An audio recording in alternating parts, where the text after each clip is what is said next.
Em nome do Pai, do Filho e do Espírito Santo. Amém. Enviai, Senhor, do alto céu, vossa luz, vossa verdade. Elas serão meu guia. Me levarão até o vosso Monte Santo, até a vossa morada. Em nome do Pai, do Filho e do Espírito Santo. Amém. Eu acho que hoje vai ser a primeira vez que nós vamos conseguir tratar de uma questão inteira em uma aula. Porque a questão hoje só tem 2 artigos. Então, a questão de hoje só tem 2 artigos. Hoje a aula é sobre a imutabilidade de Deus. Deus é imutável. Esse atributo divino, ele é especialmente interessante, assim. Eu já comentei com vocês, né, o quanto que tinha polêmica sobre isso na última aula. Eu contei só para refrescar a memória. Algumas pessoas achavam que a imutabilidade de Deus era um atributo que estava vinculado a um problema grego, que os gregos tinham inventado isso, que o Deus de Israel não tinha de fato se manifestado como um ser imutável. E nós mostramos que não é bem assim, não. Que Deus várias vezes, vários textos bíblicos mostram: tu permaneces, tu és o mesmo, entendas que eu sou o mesmo sempre. Nós citamos isso várias vezes. Então, existe uma imutabilidade de Deus.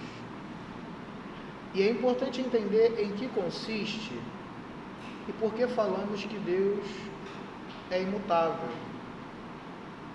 Bem,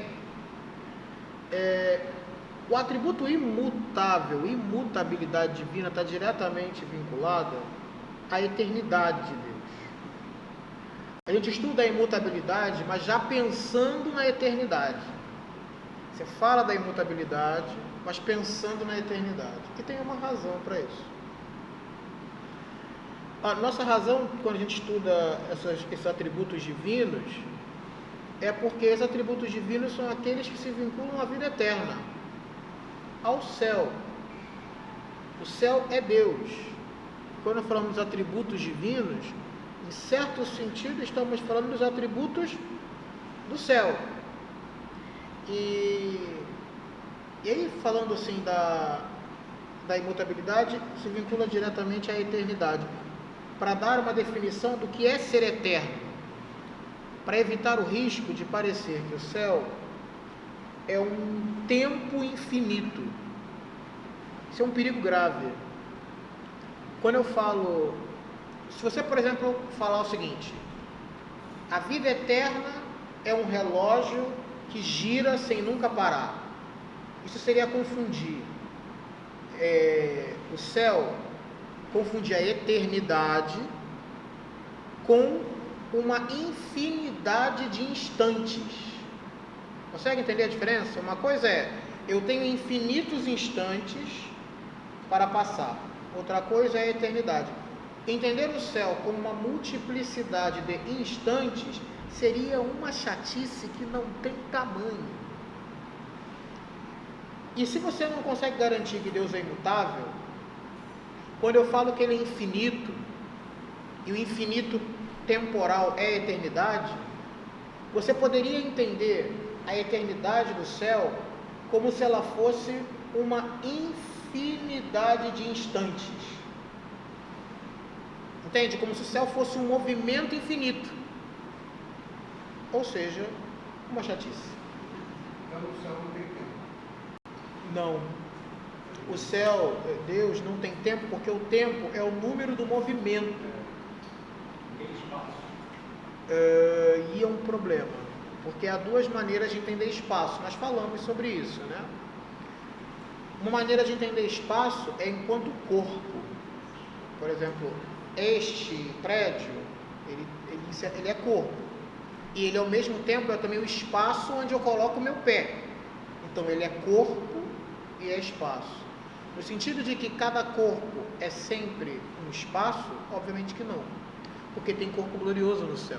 A Virgem Maria está lá no céu de corpo e alma, Nosso Senhor está lá no céu de corpo e alma. E obviamente que o espaço entendido enquanto substância corpórea, sim, naturalmente existe no céu. Isso não tem como esquecer. Porém, o que eventualmente pode se dar é a pergunta se o céu é um espaço no nosso sentido de espaço. Aí é um pouco mais difícil afirmar. Do mesmo jeito como o tempo, que a gente pensa tempo é o número do movimento, segundo antes e depois, mas a nossa medida é o Sol. É o Sol. Obviamente que se existe alguma noção de tempo no céu, a medida não é o Sol. E ainda que se fale em tempo, ela deveria ser entendida no sentido análogo, e não no sentido próprio do termo. Isso é bastante importante, assim, porque é da imutabilidade de Deus que você garante que o infinito temporal de Deus é infinito enquanto ato e não enquanto potência. Lembra a diferença do infinito enquanto ato e enquanto potência? Enquanto ato é a posse plena de todas as coisas. Enquanto potência é que você sempre pode tirar uma forma nova. Então, regra básica quando a gente fala do céu, quando a gente fala de Deus, imutável, não muda. Por isso, a eternidade não é uma sucessão infinita de instantes. E logo em seguida vamos dar uma definição de eternidade, que é bonito. A definição seria um momento, só que um momento eterno? É um momento eterno. É um momento que é eterno, entendeu? É o momento que tem dentro dele todos os momentos. Isso aqui é impressionante. Eu mostrei isso para vocês. Aqui é a 9, né? A gente está agora na 9. Então, a eternidade é o momento que tem dentro dele todos os momentos. E eu mostrei mais ou menos para vocês como a gente poderia entender isso. Lembra? Exemplo, eu até falei uma vez. Você está assistindo uma peça de teatro ou está assistindo uma música. Tem alguém tocando a sua música favorita, uma alegria. Minha música favorita sendo executada. Mas quem está tocando é o seu filho. Mas são duas alegrias, a música e do filho. Mas, além disso, o filho está tocando a música favorita que foi o avô que compôs. Aí a música é o filho, o avô e a música. Aí vai dizer, mas a música favorita foi o avô que compôs numa situação em que ele salvou alguém. Ele escreveu para poder homenagear o momento em que ele salvou a sua avó. Aí você vai vendo todos aqueles instantes que separados, né? O filho, são dados diferentes da realidade. Eles se acumulam todos juntos numa única nota que o filho deu. Numa única alegria. Só que nesse caso que eu falei, foram notas intelectualmente apreensíveis. No caso do céu, eu estou falando de notas que mesmo de instantes distintos. A alegria da hora que o filho nasceu, a alegria de ter aprendido um conhecimento novo, a alegria, todas essas condensadas num único instante ao mesmo tempo, aumentando a alegria sucessivamente pelo significado de cada uma delas. Entender o significado de toda a existência, essas coisas. Ao mesmo tempo, simultaneamente. Então, quando o anjo ele se manifesta na nossa dimensão,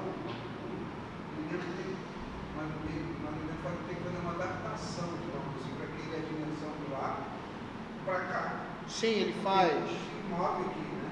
Mas o anjo ele entende isso muito bem. É como a gente faz isso na imaginação.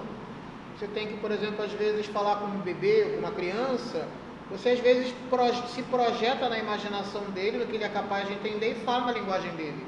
O anjo faz isso com a gente, só que com uma diferença muito maior do que um adulto ou com uma criança. Então é basicamente assim, tá? É simultâneo. Só que para isso temos que provar que Deus é imutável. E vamos fazer isso agora. Muito bem. Existem algumas passagens dos padres da igreja que parecem mostrar para nós que na verdade Deus é mutável. E São Tomás cita alguns trechos que até hoje em dia podem servir como argumentos contra o argumento da imutabilidade de Deus. Por exemplo, Santo Agostinho dizia assim: o Espírito Criador move a si mesmo, mas não no tempo nem no lugar. Se move a si mesmo, Deus muda, né? Deus poderia ser mutável. Depois tem uma outra passagem, livro de Sabedoria. A sabedoria é a mais móvel de tudo que se move. Está vendo? Deus é a sabedoria, logo Deus se move. Com isso aqui o pessoal tenta argumentar, pode tentar argumentar que Deus é móvel. Depois, tem um trecho da Escritura que fala, né? Aproximai-vos de Deus e Ele se aproximará de vós. Se Ele vai se aproximar, Ele teve que mudar alguma coisa. Pois todos esses argumentos assim, eles servem, mas eles não servem. E aí São Tomás responde a cada um deles, né? Vamos lá, qual é a resposta de São Tomás aí sobre a imutabilidade de Deus? Há três razões para afirmarmos que Deus é imutável. Três razões filosóficas. A primeira, nós mostramos que Deus é ato puro.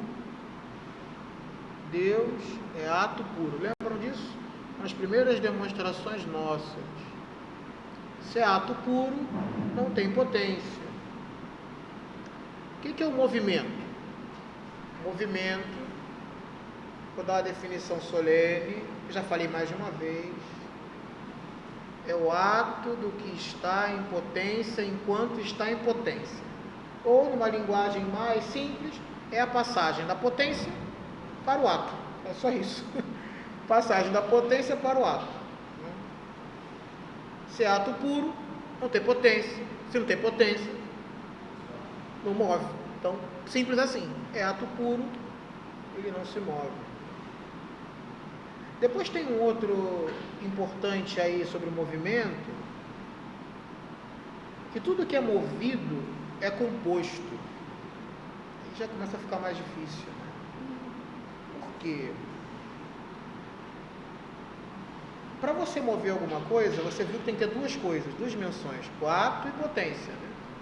Tem que ter ato, alguém tem que empurrar, tem que ter uma potência, alguém tem que ter capacidade para ser empurrado.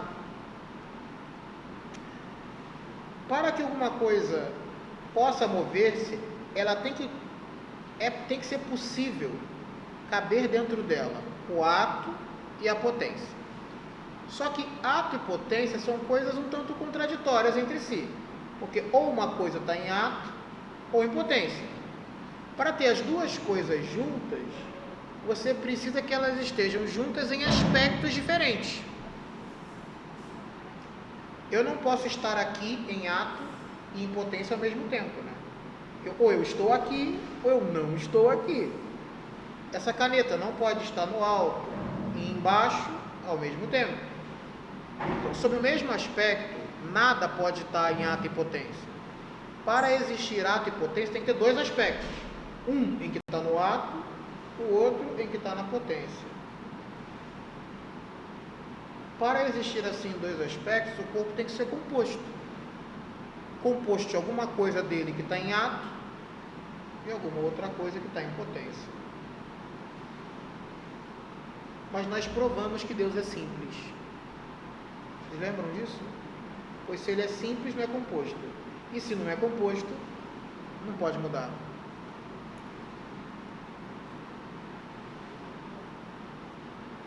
Tá bom? Última razão. Todo movido adquire algo.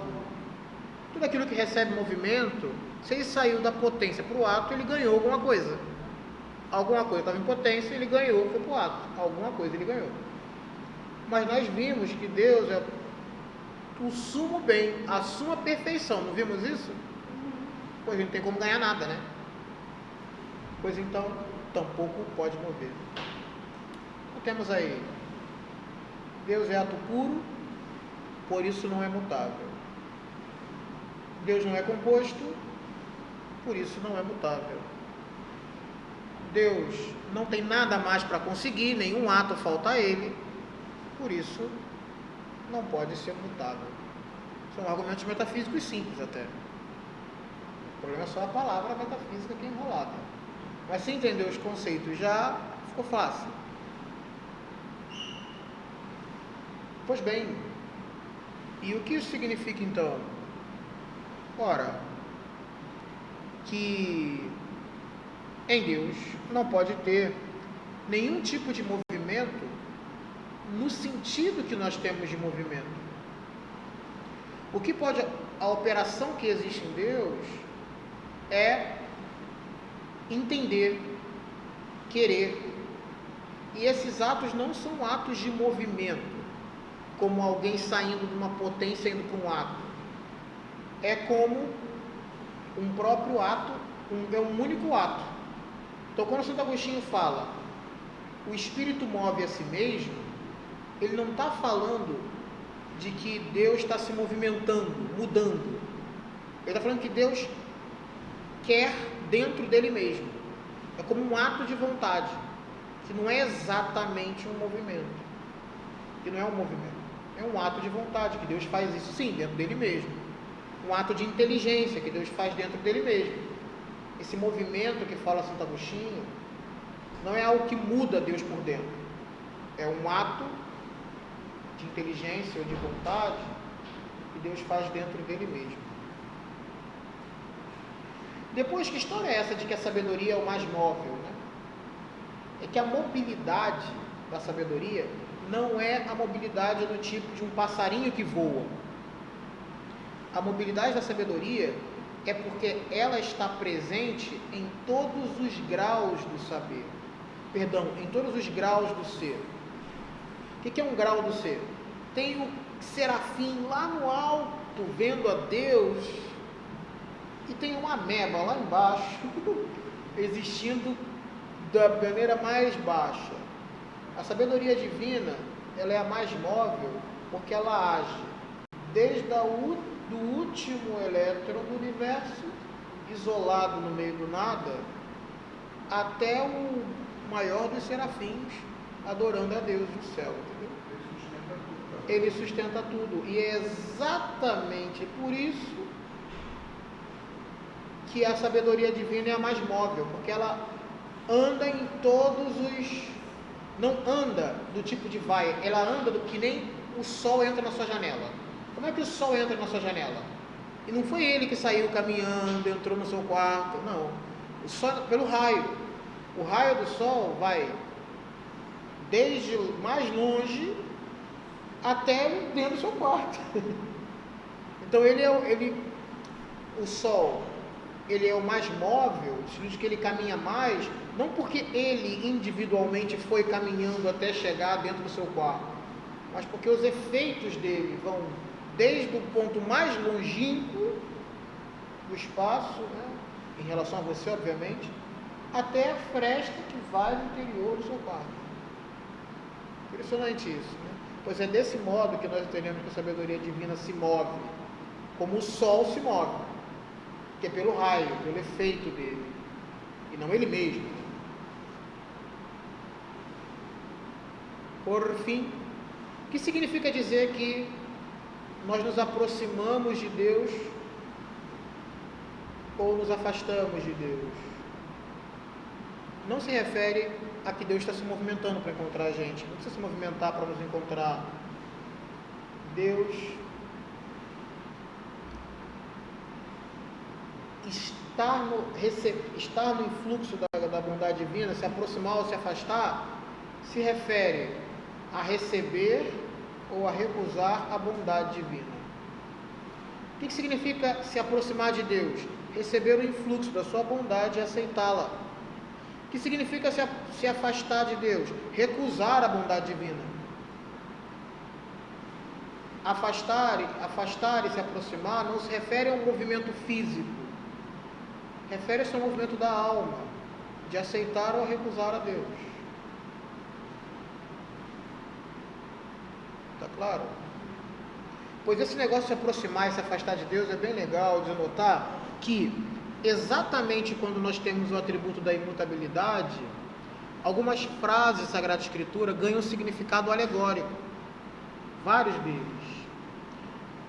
Não sei se foi para vocês que eu falei sobre o canto dos anjos, foi com vocês que eu falei, não?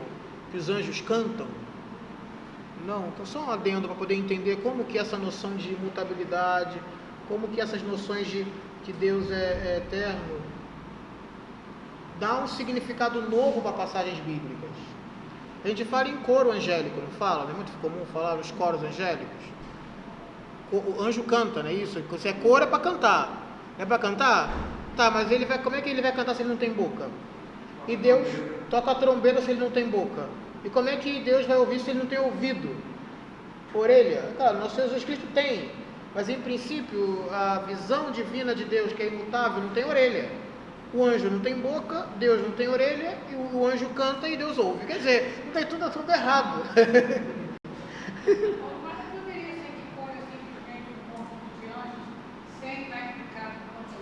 Ainda pode ter, mas tem vários textos bíblicos que falam que os anjos cantam. Enquanto os anjos louvam a Deus no céu, cantando, né? Ou a gente fala do canto dos anjos, santo, santo, santo, Senhor Deus do universo. Tem até letra do canto do anjo. O anjo está cantando sem boca, Deus está ouvindo sem ouvido, mas está tudo bem, não está acontecendo nada aqui. Acontece que toda vez que a gente encontra essas passagens que parecem contraditórias com a imutabilidade divina, ou com a simplicidade de Deus, ou com a incorporeidade dos anjos, que os anjos não têm corpo, pois então o significado daquela passagem se refere a alguma coisa alegórica, às vezes mais profunda, do tipo, você vai encontrar, existem faculdades da nossa alma, capacidades humanas, que elas se assemelham, faculdades físicas que se assemelham a coisas espirituais. Por exemplo, a visão é um sentido que se assemelha ao intelecto, porque ela, dos sentidos que você tem, é o que mais longe alcança. Você consegue ver coisas que você não está ouvindo. Eu consigo ver uma pessoa lá no final, perto da praia, consigo ver, identificar que é um ser humano, mas eu não consigo escutar o que ela está falando lá. A minha visão vai a um local onde minha orelha não vai. Além do mais, a visão de todas as faculdades, a que menos está vinculada ao corpo do ponto de vista direto, ao que menos está vinculada ao movimento mecânico. Você tem a audição, chega um barulhinho, uma pressão de onda e bate. O tato, alguém bate. Na língua, alguém bate. No olfato, entra alguma coisa aqui e bate. E na visão, não tem nada batendo diretamente. Tem a luz, mas o fenômeno não é mecânico, é óptico. Dos sentidos que nós temos, o menos mecânico e por isso menos dependente, mais distante se aproximaria da matéria, da coisa física, é a visão. Não é à toa que quando a gente fala da razão humana, você está falando a luz da razão.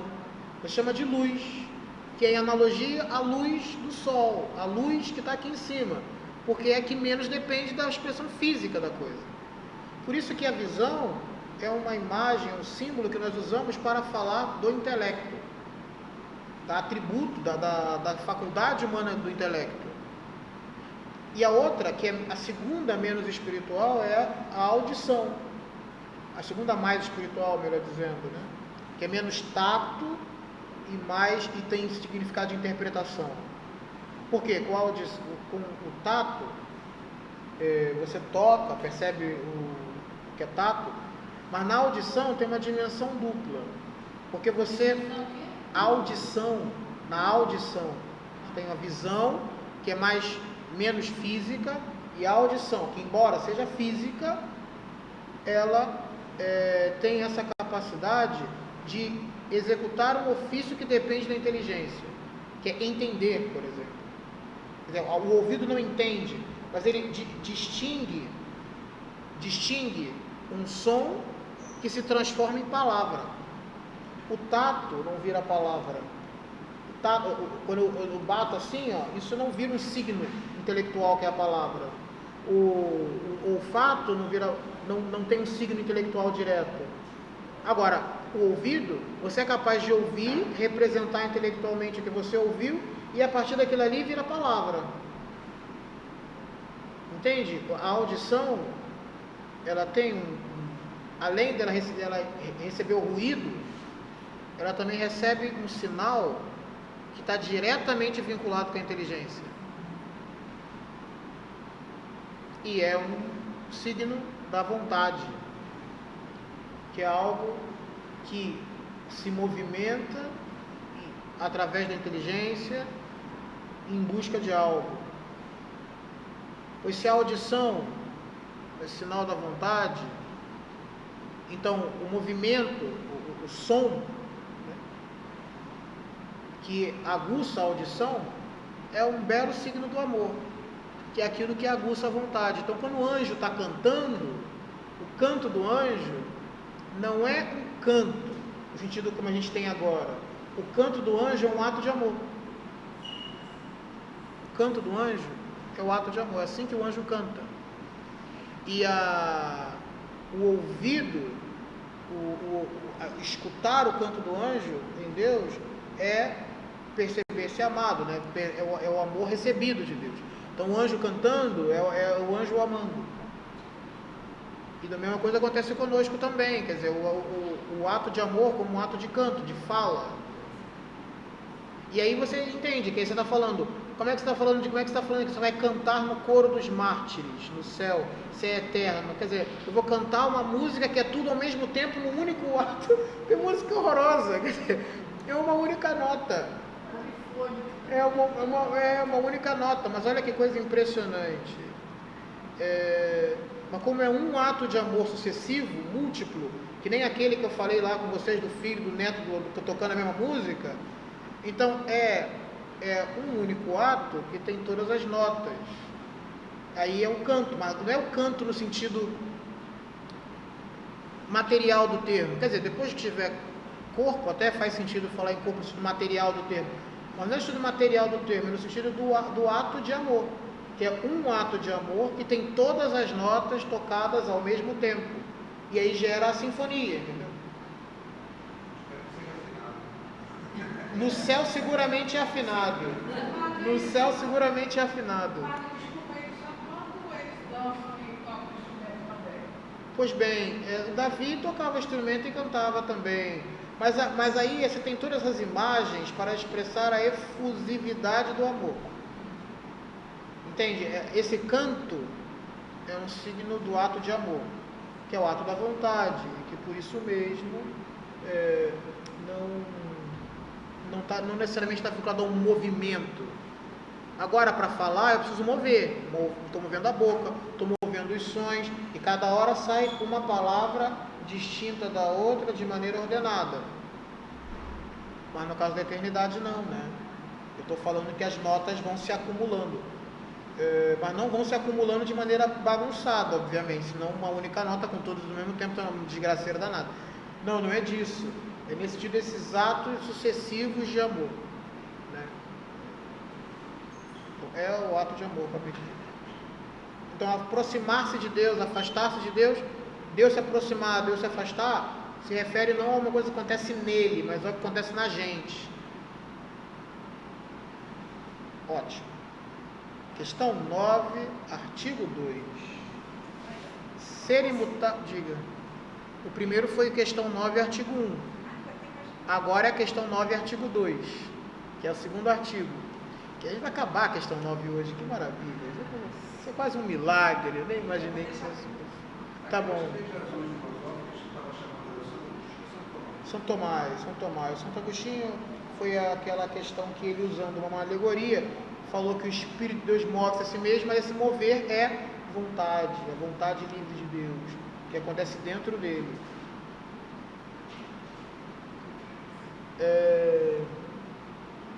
Questão 9, artigo 2. Questão 9, artigo 2. Falamos 30 minutinhos certinhos. Vou anotar aqui agora. Questão 9, artigo 2. Somente Deus é imutável? Ser imutável é próprio de Deus? A pergunta é: tem algum outro ser que pode ser imutável que nem Deus?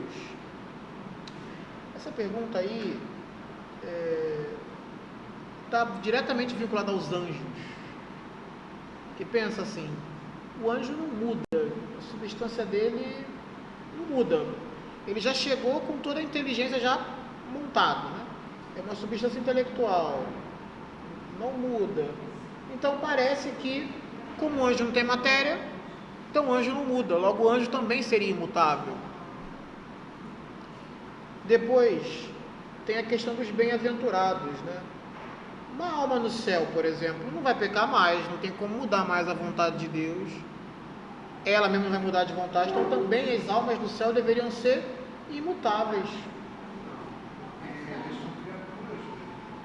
Exatamente, vamos por partes. Primeiro a gente faz as objeções, depois a gente responde. Sem spoiler, sem spoiler. Pois bem, as almas do céu também não mudam, então deveriam ser imutáveis. Depois tem um princípio filosófico também, né? Que a forma também é imutável, porque se você mudar a forma, né, você destrói o ser, né? Se você tem uma forma humana, se eu mudei sua forma humana, você vira outra coisa. Se alguém muda a minha forma humana, eu viro o quê? Um cavalo? Eu viro um periquito? Um passarinho? Mudou a forma, mudou a essência, né? Então a forma também deveria ser imutável. Então, 3 coisas que nos parecem imutáveis do mesmo jeito que Deus, né? Primeiro, os anjos, depois os santos, em terceiro lugar, as formas. Muito bem.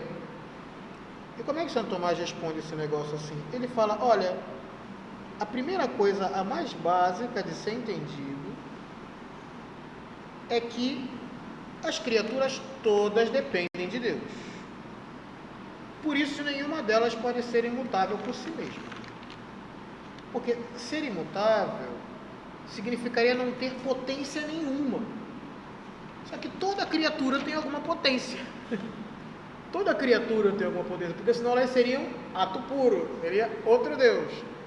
Então, obviamente, que em sentido absoluto, nenhuma criatura de fato é imutável. Agora, tem ainda, né, a possibilidade de que algumas coisas nas criaturas tenham certo grau de imutabilidade dentro do seu limite.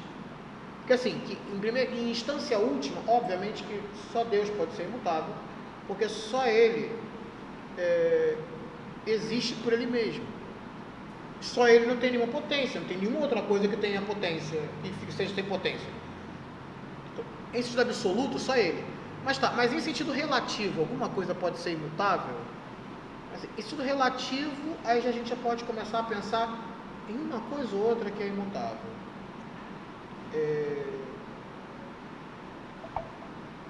Existe mudança em tudo aquilo que é compatível com a essência de um ser.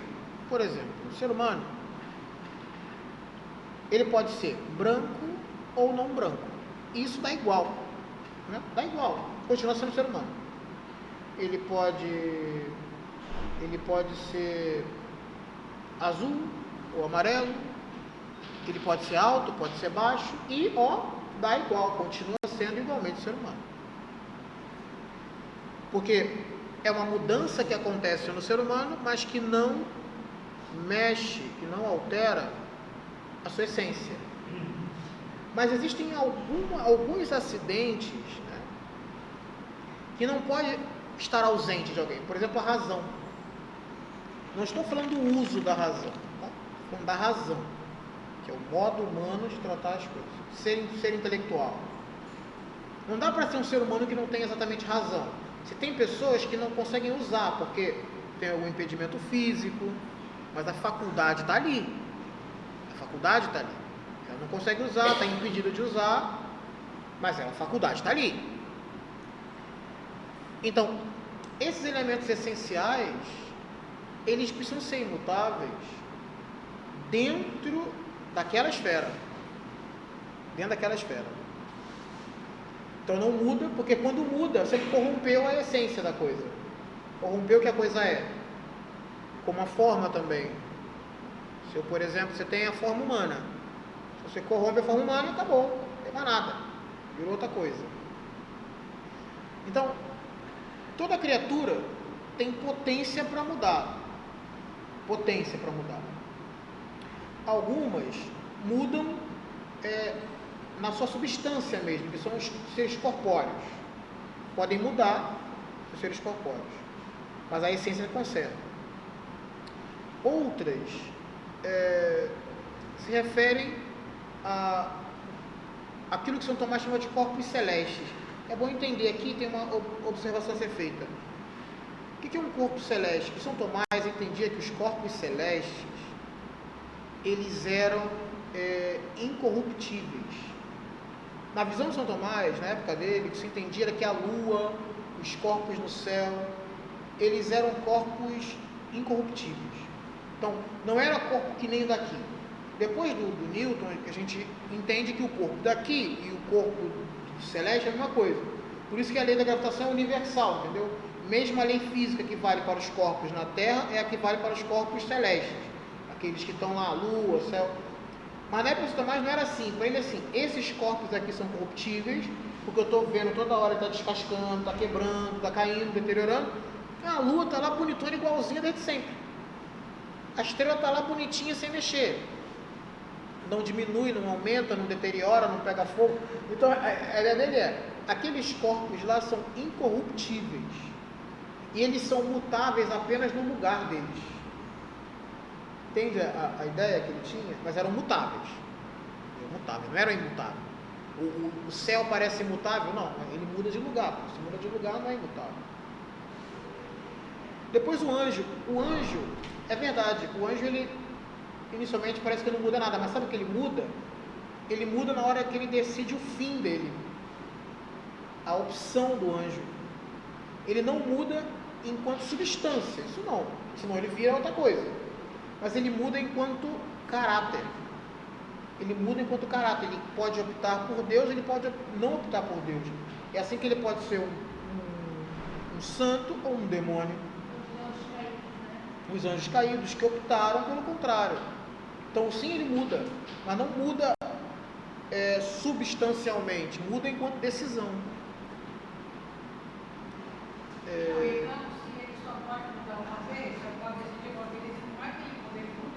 Ele mudou, claro, ele mudou porque o anjo só pode decidir uma vez, exatamente, ele só tem uma chance de decisão, porque o anjo sempre está, a gente não chegou na aula de anjo, mas eu vou falar novamente, né? O anjo tem todas as ideias em ato na disposição dele. E se o anjo, por exemplo, fizesse como nós, ele entraria em contradição e desapareceria. Em que sentido? Nós podemos ter, vou para cá, mudei de ideia, vou para lá. Que é de onde nasce o pecado, a mudança, a conversão. Vou para lá e vou para cá. Porque as minhas ideias não estão todas em ato ao mesmo tempo. Agora tem uma ideia em ato, que eu estou falando com vocês agora, mas tem um montão de outras ideias que estão em potência aqui, estão na latência, não estão se movimentando. A física quântica está aqui, mas sabe lá Deus onde? Como é que ela vai... A física quântica, eu sei que está aqui, em algum lugar, mas a física quântica está aqui, mas não está sendo dito. Não está sendo dito. Porque nós atualizamos um ato de inteligência por vez. E como a inteligência ora está em ato, ora está em potência, você pode ter contradição. Uma hora está em ato, outra hora está em potência, e você pode ir para um lado e para o outro. Você pode mudar sem que você entre em contradição consigo mesmo. O anjo não. O anjo está em ato o tempo todo, com todas as ideias em ato o tempo todo. Na hora que ele entra em contradição, a substância dele se corrompe imediatamente. Porque seria uma coisa que dizer, isto é e isto não é ao mesmo tempo. Só que O anjo é substância intelectual, ele é intelecto. E a contradição destrói o intelecto. Então, o anjo não pode entrar em contradição, porque na hora que ele entra em contradição, ele desaparece. Por isso que toda decisão angélica é para sempre. Definitiva. Porque qualquer outra possibilidade é aniquilação total. Mas como é que a gente pode ficar pedindo coisa para nós a cada momento? Se eles estão decidindo uma vez e ele, a fulano está pedindo, eu vou ajudar. Não, mas calma aí. A decisão angélica definitiva é a decisão por fazer aquilo que Deus mandou. Fazer o quê? Aquilo que Deus mandou. A decisão definitiva angélica. Assim, isso é como trânsito. Ele está lá parado descansando, vai estar falando. Depois vai, né? Sim. Mas o problema é que a parada descansando é ótimo. Tá lá descansando cansado, mal do anjo, né? Tá lá paradão, pô, jogando videogame. Pô, fala da fulana, pô, no meio do jogo. Logo agora. Não, né? Achei ótimo. Mas brincadeiras à parte, não é bem assim, quer dizer, o anjo tem. Deus revela para o anjo as coisas que ele tem que fazer, e ele já quer fazer todas elas. Só que lembra, o anjo não é medido pelo nosso tempo solar nem lunar. Então o modo do anjo receber a informação é muito diferente. Então não é assim, tão simples assim. Mas o fato é, ele recebe as coisas por revelação divina e age dessa maneira. Mas o curioso é que Deus resolve se amar. No caso da gente, a gente vai pouco a pouco aprendendo, a gente vai evoluindo, essas coisas. No caso do anjo não, já nasce esse tudo, já é o anjo. Isso, exatamente. Já vai tocar o ato e já é aquele anjo. Sim, acabou-se. porque a substância dele é a inteligência. A coisa é basicamente a seguinte: você não tem como deixar de ser material, você sempre está interagindo com o meio, com esse meio material, sempre interagindo com ele. Isso em ato o tempo todo, não tem nenhum momento que a sua pele não está em contato com alguma coisa material e física. Então, estar nesse mar da realidade material é uma coisa que você não está em ato para você o tempo todo. O tempo todo você está na realidade material, você não consegue deixar de estar isso. Só que a realidade espiritual e intelectual, você está às vezes. Você não está o tempo todo realizando atos intelectuais, metafísicos, o tempo todo não está. Você não está o tempo todo fazendo álgebra, você não está o tempo todo fazendo análise. Tem momentos que está simplesmente, vou ver TV, vou jogar um videogame. Não é sempre que você está exercitando toda a potência intelectual sua. Em que momento será que o anjo decide, Então, eu vou dizer, é só a segunda coisa, eu vou dizer, já vou dizer. Nós estamos em ato o tempo todo com a matéria, mas com o anjo é o contrário. O anjo, quando ele é criado em ato no intelecto. É sutil. Então, não é sutil. Aquilo que para nós em ato é o mundo material, e eu às vezes raciocino, o anjo é o contrário. Ele sempre está diante de todas as ideias presentes ao mesmo tempo, e às vezes ele interage com a matéria.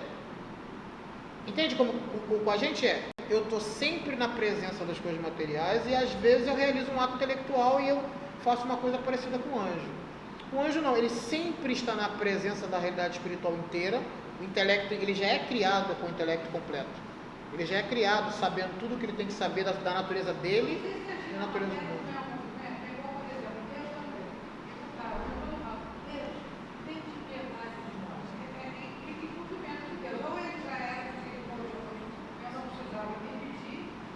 Então,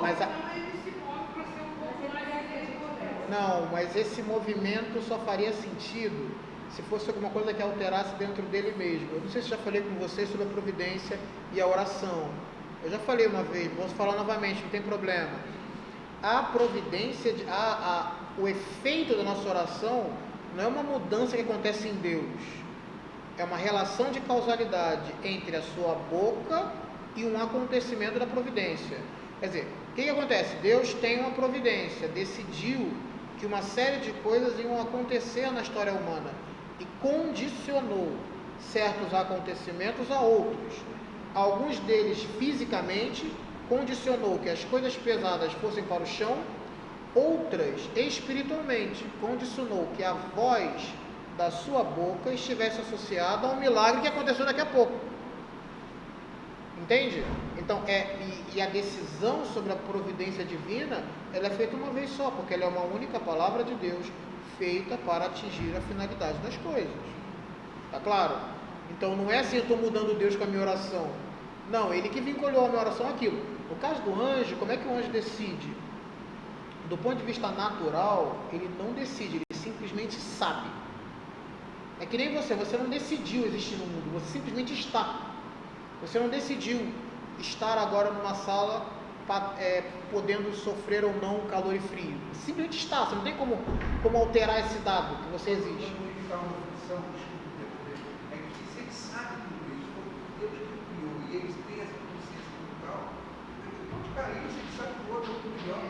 Ah, pois então, essa coisa da queda dos anjos, já falei numa aula. Deixa claro aqui que eu já falei, quem está em casa, mas eu vou falar de novo. Brincadeira. Eu falei, mas foi na Escola da Fé, não foi aqui não.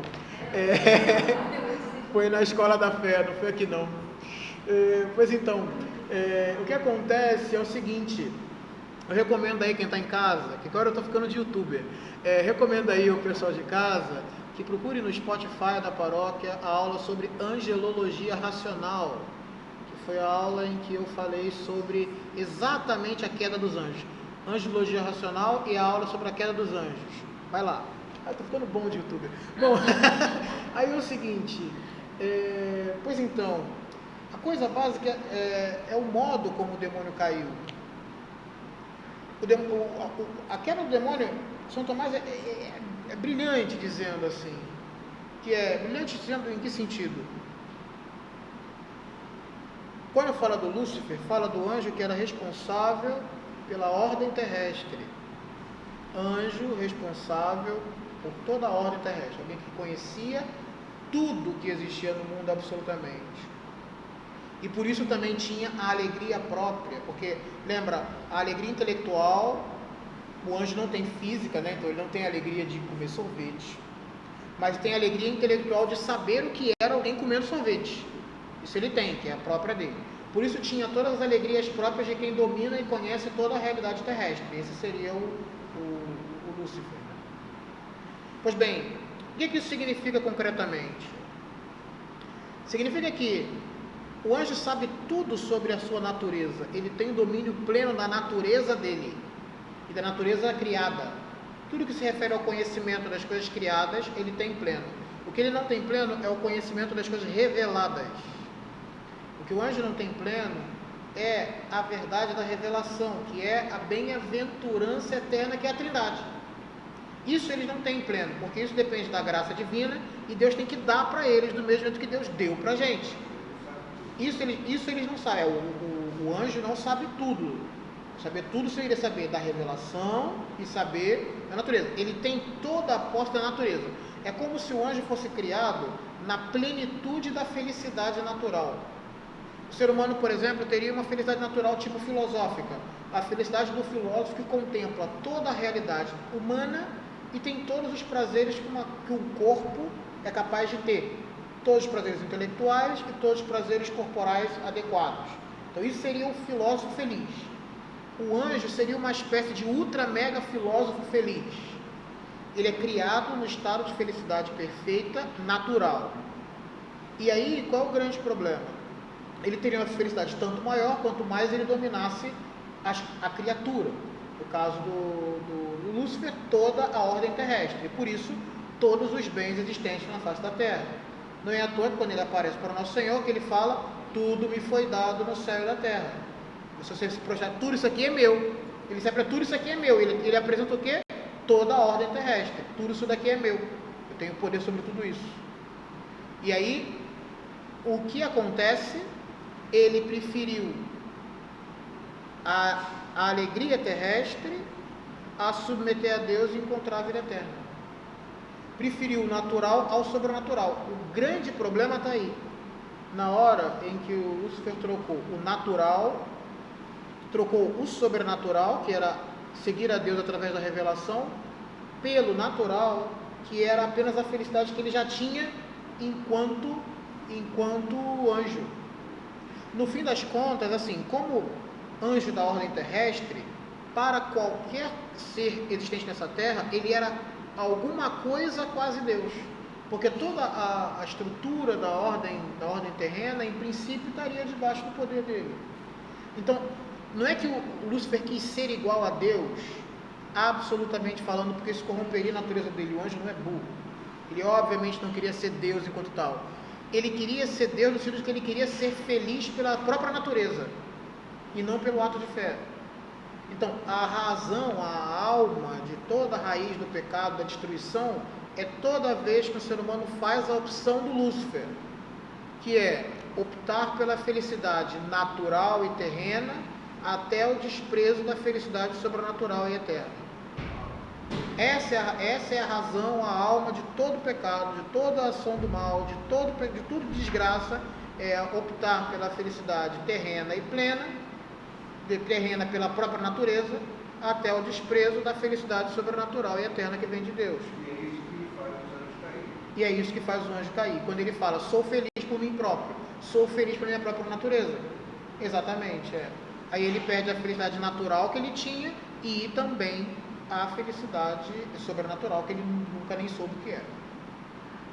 E os santos anjos são aqueles que aceitaram a revelação e entram na revelação divina e começam a ter não só o conhecimento pleno que tinham da natureza própria, mas também o conhecimento das coisas reveladas. E que Deus também para eles vai revelando aos pouquinhos. Porque o nosso conhecimento especulativo, ele acontece da seguinte maneira. O meu conhecimento especulativo vai acontecendo com bloquinhos, com raciocínios, né? Vou raciocinando e eu vou conhecendo novas relações entre as ideias. Mas o anjo não é assim. O anjo ele não vai raciocinando e encontrando novas verdades. Deus infunde nele as novas verdades especulativas. É infusão divina. As consequências das demonstrações, que a gente encontra por demonstração, ele encontra pela infusão divina, entendeu? Então Deus infunde as verdades especulativas.